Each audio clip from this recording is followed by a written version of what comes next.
દર્શક મિત્રો, સુરત શહેરમાં આવેલા ભયાનક પૂર, એમ તો 2006 નું પૂર કહેવાતું હતું, પણ 2026માં જે પૂરની ઝલક અથવા અડધો પૂર કહી શકાય એ રીતની પરિસ્થિતિ લોકોએ અનુભવી છે. અને ખાસ કરીને 7 જુલાઈના રોજ પડેલા અતિશય વરસાદ બાદ જે રીતની પરિસ્થિતિ સુરત જિલ્લામાં આવતી ખાડીઓમાંથી થઈ છે અને ખાડીપુરની પરિસ્થિતિમાં લોકો ભોગ બન્યા છે.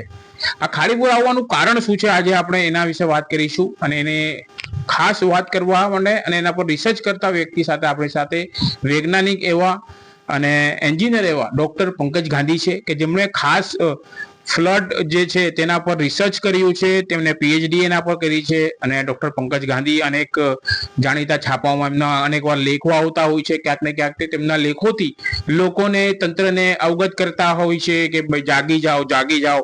છતાં આ પરિસ્થિતિનું નિર્માણ થાય છે. હાલ જે પરિસ્થિતિનું નિર્માણ થયું છે તેનું શું સોલ્યુશન છે? કરોડો રૂપિયાની જાહેરાત થઈ છે, પણ એનું સોલ્યુશન શું છે એમનો પણ આપણે અભિપ્રાય લેવો જરૂરી છે.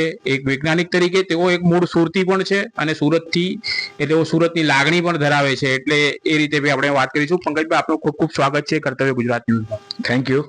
પંકજભાઈ, ખાસ કરીને હાલ જે પરિસ્થિતિ સર્જાય છે પૂરની, શું લાગે છે?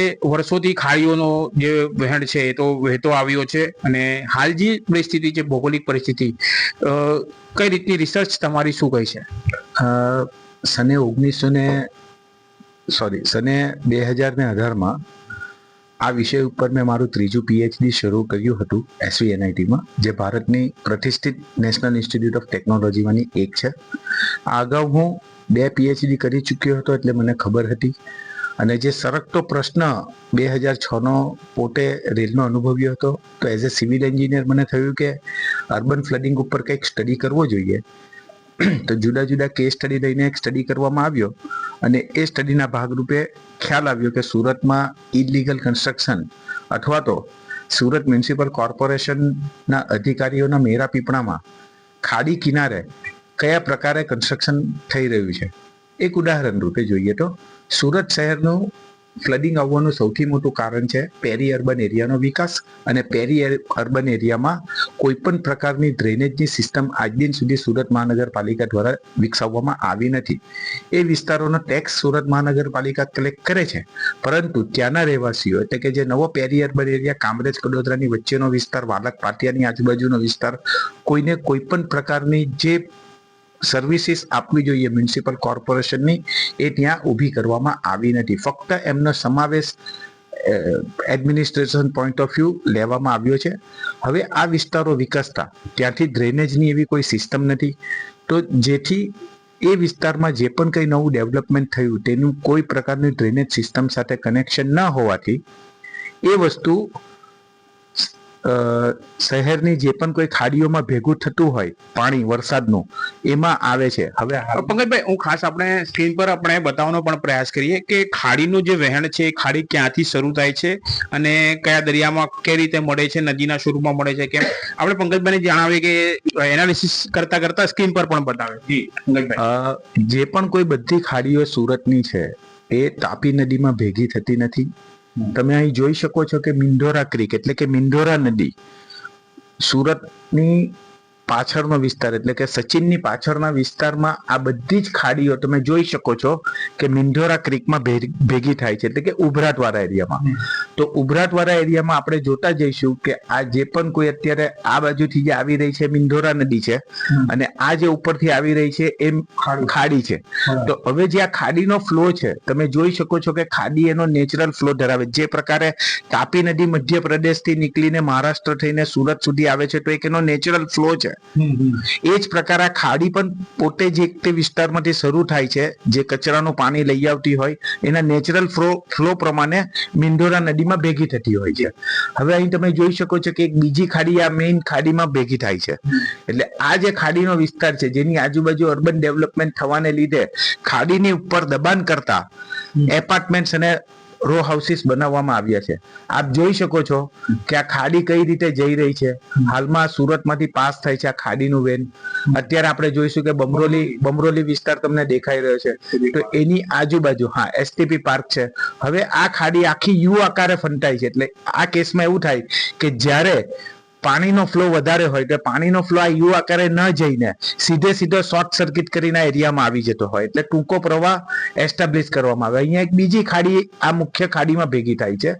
એ ખાડી પણ ક્યાંકથી ચાલી આવે છે, જે તમે જોઈ શકો છો કે ખાડી આડી અવળી. હવે આ બધી જ ખાડીની કિનારે તમે જોઈ શકો કે આ અર્બન ડેવલપમેન્ટ કરવામાં આવ્યું. તમને એક જગ્યાથી દેખાશે કે આ બમરોલીનું છે તો એનો એક ડાયવર્સિટી પાર્ક બનાવવામાં આવ્યું છે, અને આ બાજુ તમે જુઓ છો કે આ ભીમરાજનું ટોટલ અર્બન ડેવલપમેન્ટ છે.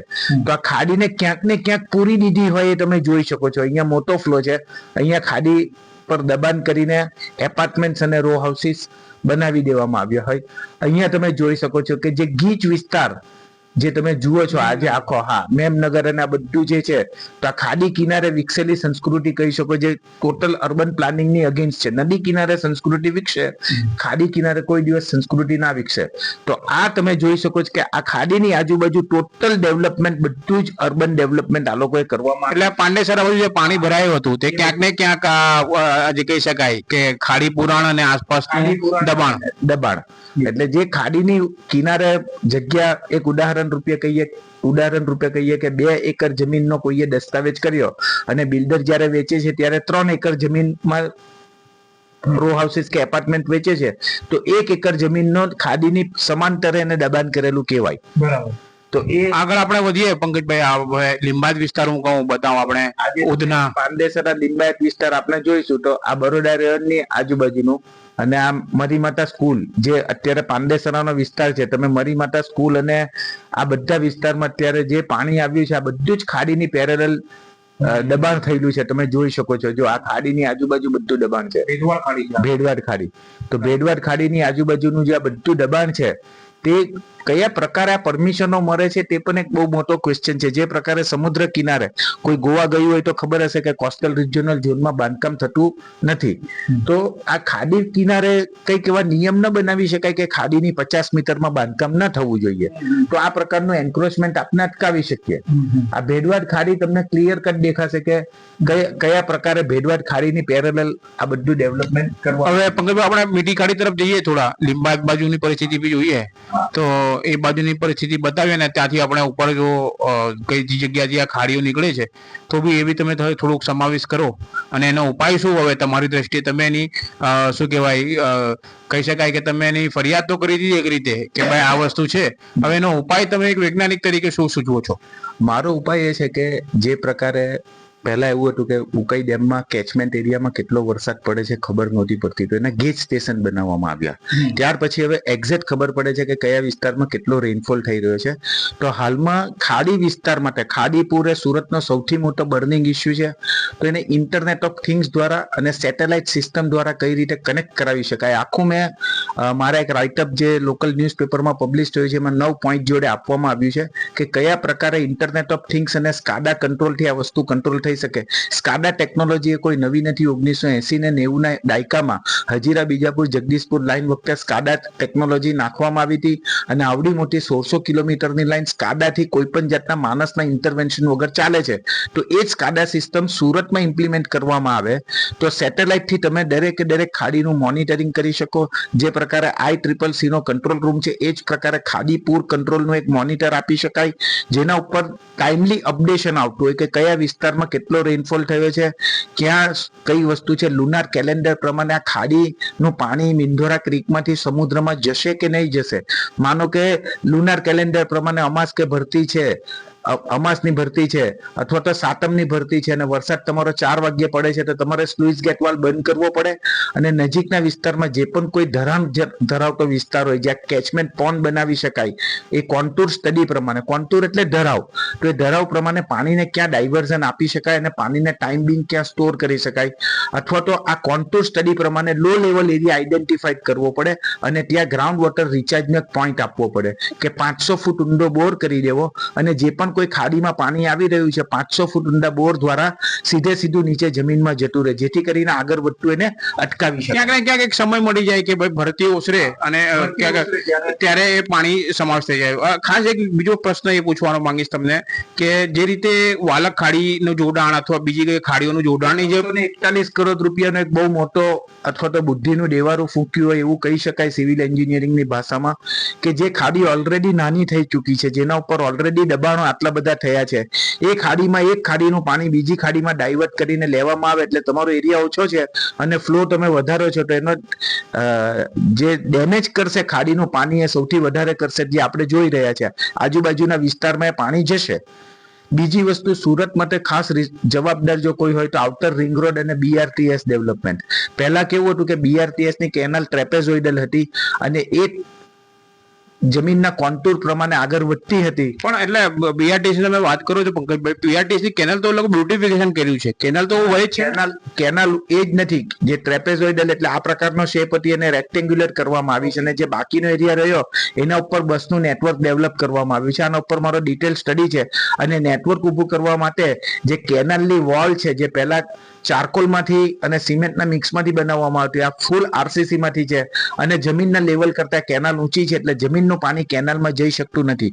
જે પહેલા એવું હતું કે BRTS ના વિસ્તાર છે, જે કામરેજ થી લઈને ડુમસ સુધીનો, એ વિસ્તારમાં જે પણ કોઈ આ પ્રકારનું અર્બન ફ્લડિંગ થતું હતું એનું પાણી આ કેનાલ ઇરિગેશન કેનાલમાં આવી જતું અને ડેમેજ ઓછું કરતું. હાલમાં BRTS ની પેરેલલ કેનાલનું લેવલ ઊંચું હોવાથી અર્બન ફ્લડિંગનું પાણી કેનાલમાં જઈ શકતું નથી અને આજુબાજુના વિસ્તારમાં સ્પ્રેડ થાય છે.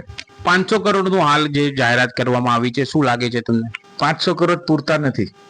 કેટલા કરોડની જરૂર લાગે છે? ઓછામાં ઓછા 5000 કરોડ રૂપિયા સુરતને જોઈએ, 10 ગણું બજેટ. આ 500 કરોડ કાયમી એનો નિકાલ આવી છે ખાડીપુરનો? 5000 કરોડ જેવું જો ડેવલપમેન્ટ આપવામાં આવે, જ્યારે હાલમાં જ મુંબઈમાં 13000 કરોડનું ડિક્લેરેશન કરવામાં આવ્યું છે. મુંબઈ મોટી સિટી છે, એની કમ્પેરમાં આપણે જોઈએ તો સુરત માટે 5000 કરોડ એ પ્રકારે લેવા જોઈએ કે કઈ રીતે કોરિયામાં આ મોડેલ કામ કરે છે, ચાઇનાની સિટી, સિંગાપોર અને નેધરલેન્ડ, આ 4 સિટીના અભ્યાસ કર્યા મુજબ વેલ નોન ડોક્યુમેન્ટેડ હિસ્ટ્રી છે આ બધી સિટીની, કયા પ્રકારે આ સિટીઓએ ફ્લડ ઉપર કંટ્રોલ મેળવ્યો છે. એ જ પ્રકારે સ્પોન્જ સિટી એટલે કેટલીક જગ્યા ઉપર તમારે પેવર બ્લોક નાખવા પડે અને ત્યાંથી ગ્રાઉન્ડ વોટર રિચાર્જ લેવું પડે. તમે અડધું બજેટ માંગો છો, પાલિકાનું બજેટ 10,000 કરોડનું છે, એમાં 5,000 કરોડ 5,000 કરોડ એ સ્પેશિયલ ગ્રાન્ટ આપવી પડે કે જે અર્બન ફ્લડિંગ માટે હોય, જેને પાલિકાના બજેટ જોડે કઈ લાગતું વરગતું ન હોય. આ સ્પેશિયલ 5,000, આજે તમે એમ કહેતા કે સુરત ગુજરાતની કેપિટલ રાજધાની છે, ફાઇનાન્શિયલ કેપિટલ છે, બરાબર. અમદાવાદ એડમિનિસ્ટ્રેટિવ કે ગાંધીનગર એડમિનિસ્ટ્રેટિવ છે, સુરત ફાઇનાન્શિયલ હબ છે. ભારત દેશની ઘણી બધી વસ્તીઓ અહીંયા વસે છે, પચરંગી વસ્તી ધરાવે છે. સુરતમાં ડાયમંડ ટેક્સટાઇલ જેવી સૌથી મોટી ઇન્ડસ્ટ્રીઝ છે, જેને સૌથી વધારે ડેમેજ હાલમાં થઈ રહ્યો છે. તમે જુઓ કે 800 થી 1000 કરોડનો તો ડેમેજ અત્યારે બતાવી રહ્યું છે, તો ઇન્સ્યોરન્સ કંપનીઓને કેટલું બર્ડન પડશે. એ ઉપરાંત હાલમાં જોઈએ કે 10,000 કરોડ રૂપિયા જો આપવામાં આવે તો જે પ્રકારે ICCC નો એક કંટ્રોલ રૂમ છે, એ જ પ્રકારે control room Surat municipal corporation rainy સિઝનમાં એને એક્ટિવેટ કરી શકે અને ખાડીઓનું ઓનલાઈન મોનિટરિંગ કરી શકે. 25-30 માણસો કંટ્રોલ રૂમમાં બેસતા હોય, પોલીસ સાથે એનું કનેક્શન હોય, ફાયર બ્રિગેડ સાથે એનું કનેક્શન હોય, કયા વિસ્તારમાં કઈ વસ્તુઓ મોબિલાઇઝ કરાવી છે એનું ઓપ્ટિમાઇઝેશન થઈ શકે. ગૂગલે જ હાલમાં અમારી એક સિસ્ટમ ડેવલપ કરેલી છે, કુકુ બેઝ થિયરમ. એ જ પ્રકારની એક સિસ્ટમ ગૂગલ દ્વારા હાલમાં ફ્લડ ફોરકાસ્ટિંગ માટે ડેવલપ કરવામાં આવી છે. તો એ પ્રકારની ટેકનોલોજીનો પણ સુરત મ્યુનિસિપલ કોર્પોરેશન પોતે ઉપયોગ કરીને આ સિસ્ટમ ડેવલપ કરી શકે છે. તે ઉપરાંત ખાસ તો એ જરૂરી છે કે ભાઈ ફ્યુચરમાં આ ખાડીની પેરેલલ બિલ્ડરોની સાથેની સાંઠગાંઠમાં બીજું દબાણ નહીં થાય, એની ગેરંટી શું? તો ચોક્કસપણે પંકજભાઈએ સીધું કીધું છે કે ભાઈ ખાડીની આસપાસ દબાણો થાય છે, ખાડીનું વહેણ બદલાય છે અને જે રીતના ઉપાયો પોસિબલ છે, જો એ પોસિબલી ઉપાયો અને ખાસ જે ગ્રાન્ટ ફાળવવામાં આવે તો ખાડીપુરથી કાયમી નિરાકરણ મળી શકે છે સુરતને. પંકજભાઈ ગાંધીનો કર્તવ્ય ગુજરાતી પર એક મોટો દાવો છે. તેઓ વૈજ્ઞાનિક છે, રિસર્ચ કરતા છે અને હાલ એમણે પોતાની વાતો મૂકી છે. આશા રાખીએ કે તંત્ર આનો કઈ નિરાકરણ લાવે અથવા એમની વાતો પર પણ ધ્યાન કેન્દ્રિત કરે, કારણ કે અભિપ્રાય આપવો દરેકનો હક છે. અને જે રીતે હાલ પંકજભાઈ ગાંધી એક સિનિયર એન્જિનિયર વૈજ્ઞાનિક છે, રિસર્ચ કરતા છે, ત્યારે એમની વાત પર પણ ચોક્કસપણે ક્યાંક ને ક્યાંક ધ્યાન સરકાર આપે તો આ ખાડીપુરથી જનતાને ઉગારી શકાય, હાલ એમનું માનવું છે. કેમેરામેન ફૈઝાન જારા સાથે કાદિર શેખ, કર્તવ્ય ગુજરાત ન્યૂઝ, સુરત.